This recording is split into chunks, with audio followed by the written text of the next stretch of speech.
अस्सलाम वालेकुम। मेरी आंखों के सामने बड़ी तादाद में मौजूद यहाँ के नांदेड़ साउथ के तमाम नौजवान साथियों, बुजुर्गों और जहां जहां तक मेरी आवाज पहुंच रही है, मेरी माओ बहनों, मुझे लग रहा है शायद ये वही जगह है जहां 2017 में मैं कॉर्पोरेशन के इलेक्शन में आया था। ये वही जगह है ना? मैं भी आ रहा था तो मुझे याद आया कि शायद ये वही जगह है। और आज एक बार फिर आपके बीच में हाजिर हूं। जो मीडिया के साथ के पीछे वालों को थोड़ा स्पेस देकर के कवर करें। आप पिछले काफी देर से, मेरा ख्याल है 2 घंटे से इस प्रोग्राम में बैठे हुए हैं। मैं रादेर में था, उसके बाद फिर धर्माबाद में था, फिर यहां हाजिर हुआ हूं, फिर अगली सभा कुबा मस्जिद पे करूंगा, फिर चला जाऊंगा कल पूना और सांगली की तरफ। आपसे जब भी गुफ्तगू करने का मौका मिलता है तो मुझे बड़ा कश्मकश में होता हूं कि कहां से शुरू करूं, कहां से बात करूं, क्योंकि मुझे जब भी इस तरह के किसी जलसे में नांदेड़ आने का मौका मिलता है तो मुझे हमेशा से ये एहसास रहता है कि मैं किसी जलसे में नहीं आया हूं, बल्कि अपने घर में आया हूं, अपने मोहल्ले में खड़ा हूं, अपनी गली में खड़ा हूं और सामने मेरे अपने लोग बैठे हैं। इनसे कहां से बात शुरू करूं? आने वाली 20 तारीख को आपको न सिर्फ नांदेड़ के मुस्तकबिल का फैसला करना है, बल्कि महाराष्ट्र के मुस्तकबिल का भी फैसला करना है। यह इलेक्शन बहुत जरूरी इलेक्शन है। अभी 5 महीने पहले ही आपने लोकसभा के चुनाव देखे हैं, और सिर्फ देखे ही नहीं बल्कि भाजपा की पूरी साजिश के बाद भी आपने नांदेड़ में जो तारीख लिखने का काम किया है कि अभी तक भाजपा उस सदमे से उबर नहीं पाई है। आपने वसंतराव चौहान साहब को जिता करके, बड़े वोटों के अंतर से जिता के पार्लियामेंट भेजा, लेकिन अफसोस बिछड़ा वो इस अदा से कि रुत ही बदल गई, एक शख्स सारे शहर को वीरान कर गया। वो चुनाव जीतने के बाद मुझे याद है दिल्ली में मेरी कोठी पे आए थे, और जिस शिद्दत के साथ वो गले लगे थे, तो हमने सोचा था कि ये लोकसभा में नांदेड़ के लिए आवाज उठाएंगे और मैं राज्यसभा में नांदेड़ के लिए आवाज उठाऊंगा। लेकिन अफसोस वो हमारे बीच नहीं रहे। खुदा ने उन्हें ऊपर बुला लिया। ऐसे में बाई इलेक्शन भी हो रहा है और आमदार का इलेक्शन भी हो रहा है। आपके अपने चहेते आमदार हम्बड़े साहब, मुझे पता है कोरोना के दौरान मैंने कई बार इनसे बात की थी। मेरे इलाके के कुछ लोग जब इस तरफ फंसे हुए थे तो मैं जब भी इनको फोन करता था, वो चाहे रात के 12 बजे हो, रात के 2 बजे हो, मुझे एक चीज जो सबसे अच्छी लगी कि एक आमदार ऐसा है जो फोन उठाने के लिए पीए नहीं रखता, खुद फोन उठाता है। यकीनी तौर पर हम्बड़े साहब जिस तरह से खिदमत करते हैं आवाम की, वो काबिल तारीफ है। मैं इस बात के लिए इन्हें मुबारकबाद देता हूं। अभी हम्बड़े साहब ने कहा इमरान साहब जब आते हैं हम जीतते हैं, लोकसभा में आए, कॉर्पोरेशन में आए, दगलूर में आए। हम्बड़े साहब, इस बार मैं सिर्फ आमदार जिताने के लिए नहीं आया हूं, इस बार मैं महाराष्ट्र में महाविकास आघाड़ी की सरकार बनाने के लिए जुड़ूंगा। इस बार मकसद जरा सा बड़ा है, इस बार इरादे थोड़े बड़े हैं, क्योंकि जो ये इलेक्शन है 20 तारीख को, वो सिर्फ एक आमदार और एक खासदार चुनने का इलेक्शन नहीं है। 2 ताकतें हैं, एक तरफ महायुति खड़ी है और एक तरफ महाविकास आघाड़ी खड़ी है। उनके नारे क्या हैं? बटोगे तो कटोगे। उनके नारे क्या हैं? मंगलसूत्र छीन ले जाएंगे, भैंस खोल लेंगे, उल्टा लटका देंगे, जला देंगे, बुलडोजर से ढहा देंगे। और हमारे नारे क्या हैं? आइए नफरत के बाजार में मोहब्बत की दुकान खोलते हैं। उनकी गारंटी क्या है? उनकी गारंटी है कि अगर महायुति की सरकार बनेगी तो अंबानी और अडानी का कर्जा माफ होगा। लेकिन महाविकास अघाड़ी की गारंटी क्या है कि हमारी सरकार बनी तो किसानों का कर्जा माफ होगा। ये लड़ाई बहुत बड़ी है और इस लड़ाई में मैं आपसे मुखातिब होने के लिए इसलिए आया हूं।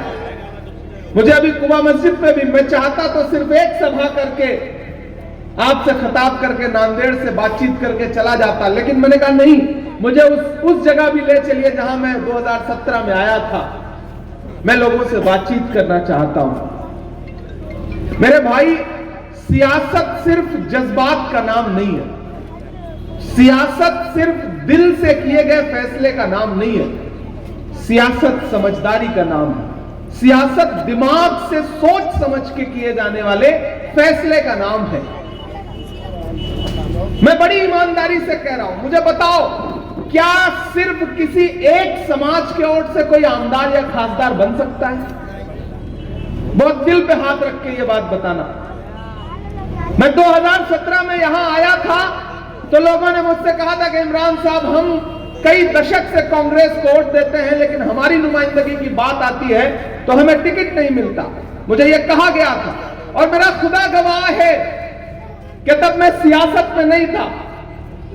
जब मैं 2019 में सियासत में आया, उसके बाद से मैंने अहद किया था कि आने वाले वक्त में जब भी असेंबली का इलेक्शन होगा, मैं जो सबसे बड़ी लड़ाई लड़ूंगा वो नांदेड़ में एक आपकी नुमाइंदगी दिलाने की लड़ाई लड़ूंगा।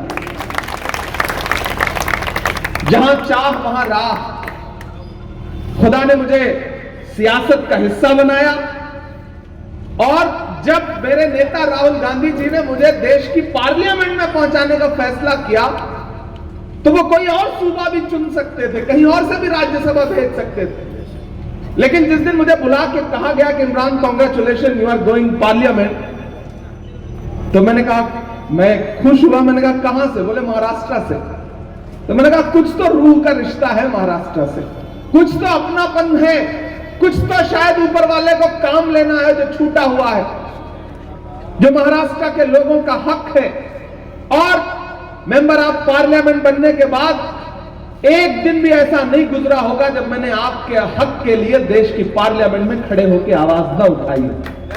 मैं झुका नहीं, मैं डरा नहीं, कहीं छुप छुपा के खड़ा नहीं। जो डटे हुए हैं महाज पर, मुझे उन सफों में तलाश कर। एक ऐसे समय में जब बोलने पर पाबंदी, सोचने पर पाबंदी, एक ऐसे समय में जब हुकूमत ने सांसों पर पहरा लगा रखा हो, ऐसे वक्त में आप उठा के देख लीजिएगा पार्लियामेंट से लेकर के सड़क तक, आपका बेटा, आपका भाई इमरान प्रतापगढ़ी न तो हुकूमत के आगे झुका है, न कभी डरा है। आज सत्तार साहब आपके पड़ोस की कॉन्स्टिट्यूंसी से चुनाव लड़ रहे हैं और हालात जैसे हैं वो आमदार बनेंगे, इसमें कोई दो राय नहीं। ऐसे में कांग्रेस पार्टी ने जब नुमाइंदगी दी है तो मैं ये चाहता हूं कि नांदेड़ की जितनी भी सीटें हैं वो सारी की सारी सीटें कांग्रेस पार्टी जीते और हमारा खासदार भी फिर से जीत करके यहां देश की पार्लियामेंट में पहुंचे। हम्बर्डे साहब को आमदार बनाइए, रविंद्र चौहान साहब को खासदार बनाइए। एक आमदार, एक खासदार, साथ में एक राज्यसभा का खासदार फ्री। इससे अच्छा ऑफर तो कुछ हो नहीं सकता। अगर भाजपा वालों को लगता है कि उनके पास राज्यसभा के खासदार है तो आपके पास भी राज्यसभा का खासदार है। तो मैं आपसे गुजारिश करता हूं कि इस लड़ाई में हम्बर्डे साहब का साथ दीजिए। रविंद्र भाई हैं। मैं जितना वसंत दादा को जानता था, जितना उनसे मेरी मुलाकात थी, मैं उनके चुनाव प्रचार में आया था, बहुत सारे काम वालिदैन के ऐसे होते हैं जिसे वालिद पूरा नहीं कर पाते जिंदगी में, तो उसे पूरा करने की जिम्मेदारी बेटों पर होती है, औलादों पर होती है। और मुझे पूरा यकीन है कि रविंद्र चौहान साहब बसंतराव चौहान जी के जो सपने थे नांदेड़ को लेकर के उसे पूरा करेंगे, ये मुझे पूरा यकीन है। बड़े साहब, अरे यार, आदमी ये भी बहुत शरीफ है। ओ भाई, ये कैमरे है कि नहीं है ना? देखो, एक बहुत सच्ची बात बोलूं, उधर सत्तार साहब लड़ रहे हैं। आप ये तो चाहते हो कि सत्तार साहब को हर समाज का, हर धर्म का, हर जात का वोट मिल जाए ताकि सत्तार साहब आमदार बन जाए। लेकिन जब हम्बरडे की बात आएगी तो आप सोचोगे कि नहीं नहीं, सामने तो हमारे एक दो भाई भी चुनाव लड़ रहे हैं, तो मीठा मीठा गप कड़वा कड़वा थू तो नहीं चलेगा। अगर वहां आप चाहते हो कि वहां के सारे मतदाता ये सोच करके चुनाव में वोट दें कि जमहूरियत में न धर्म देखा जाता है, न मजहब देखा जाता है, न जात देखी जाती है, न अमीर देखा जाता है, न गरीब देखा जाता है, तो उसी रास्ते पे आपको भी तो चलना पड़ेगा ना।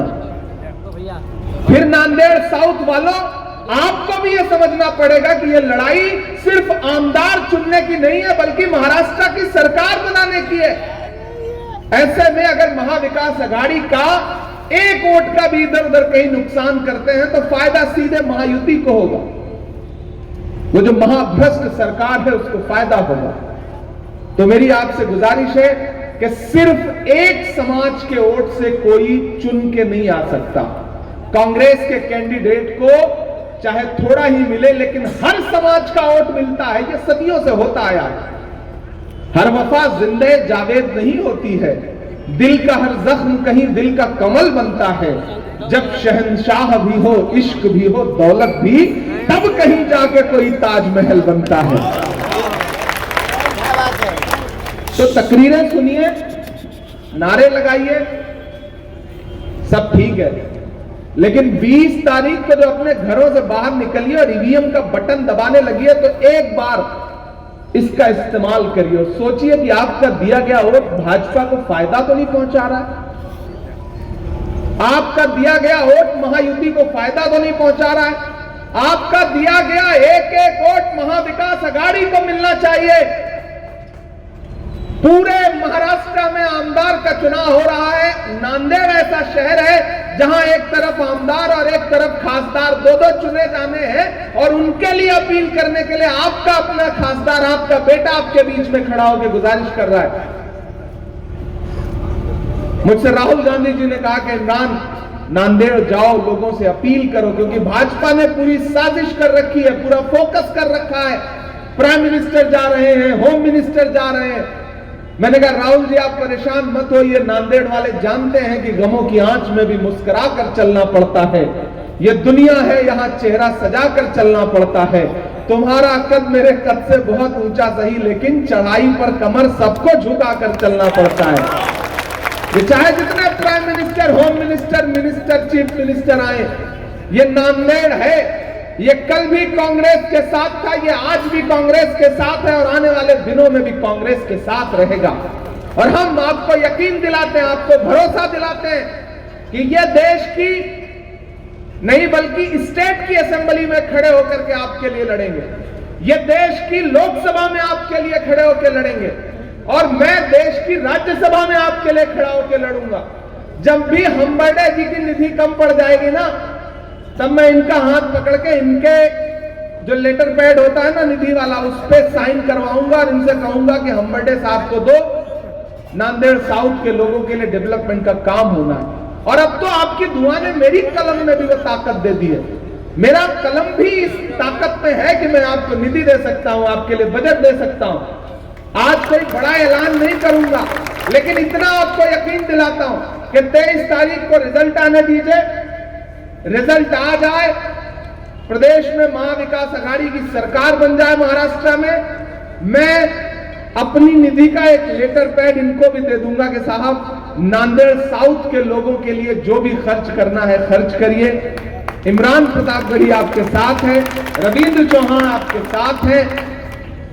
और मुझे तो एक बात कहते हुए, थोड़ा सा आगे बढ़ते हुए कह रहा हूं कि इनको आप एमएलए बना के भेज दीजिए, सरकार बनने जा रही है, क्या पता मैं लड़ झगड़ के इनको मिनिस्टर बनवा करके वापस भेज दूं, ऐसा भी हो सकता है।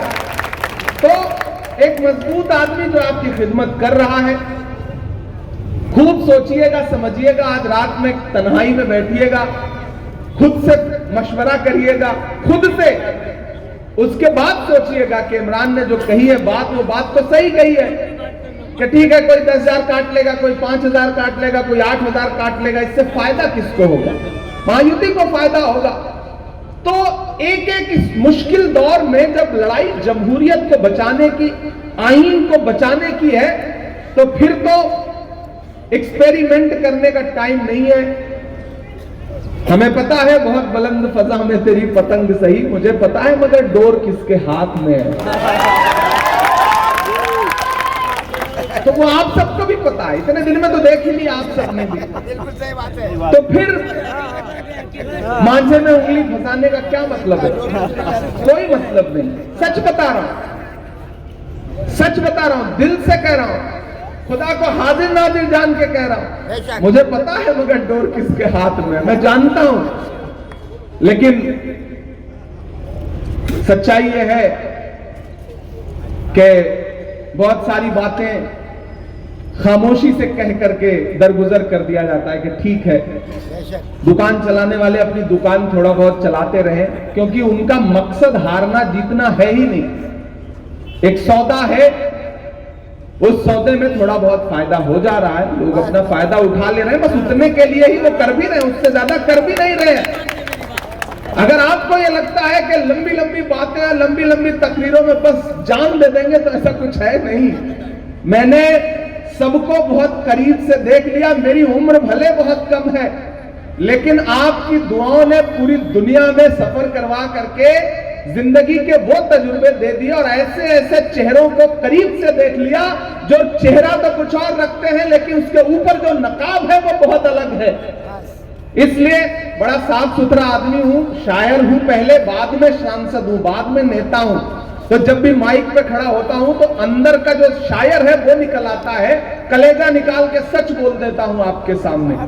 इसलिए मैं गुजारिश कर रहा हूं, उधर से आवाज आई कि हाँ आप शायर हैं तो शायरी भी सुना दीजिए। मैं तो आज निधि देने की बात करने के लिए आया था, लेकिन चचा कह रहे हैं कि नहीं पहले शायरी सुनाइए, वही असली निधि है, उसके बाद फिर हम आपसे आपका निधि वाला बजट वाला काम मांगेंगे। अच्छा वो सुनाना पड़ेगा। दायरे में सिमट के आया है, यही वो जगह थी। नासिर कहाँ है? हाँ नासिर साहब, मुझे याद है, यही वो जगह थी।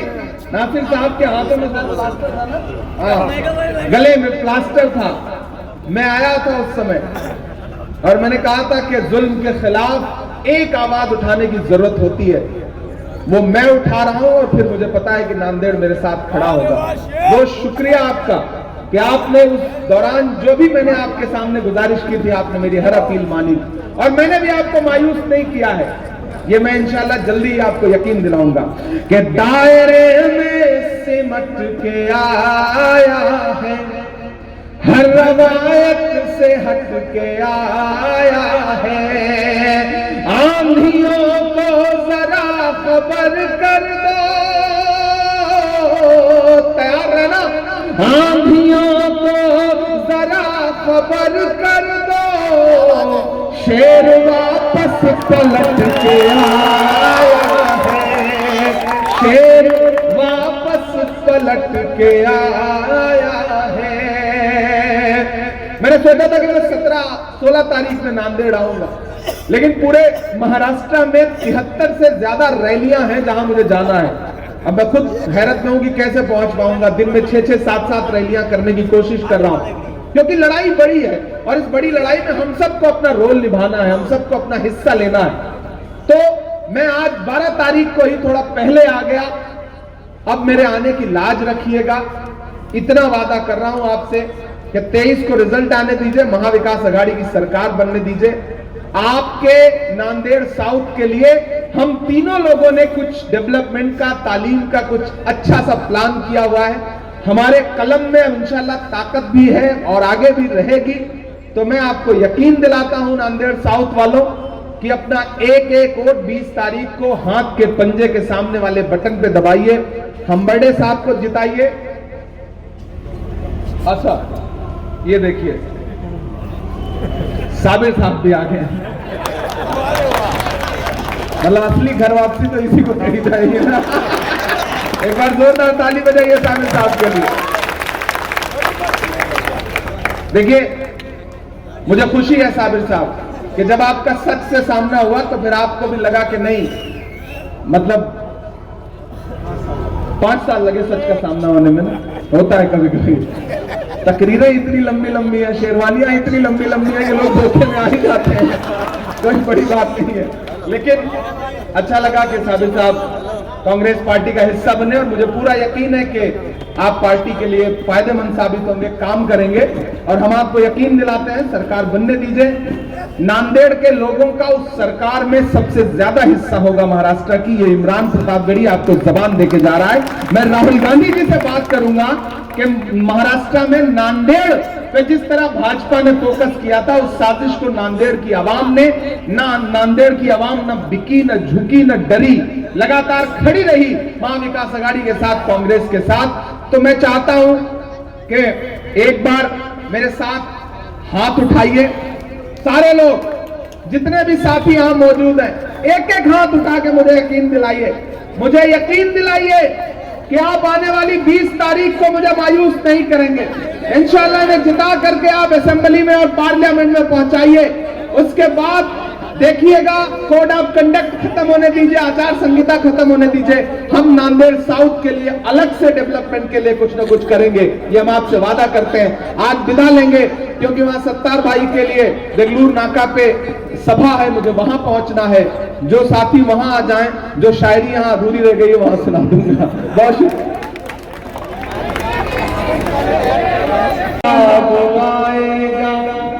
हर सितम का जवाब आएगा, देखना इंकलाब आएगा। हर सितम का जवाब आएगा, अच्छे दिन का किए थे जो वादा, अच्छे दिन का किए थे जो वादा, उनका दिन भी खराब आएगा, उनका दिन भी खराब।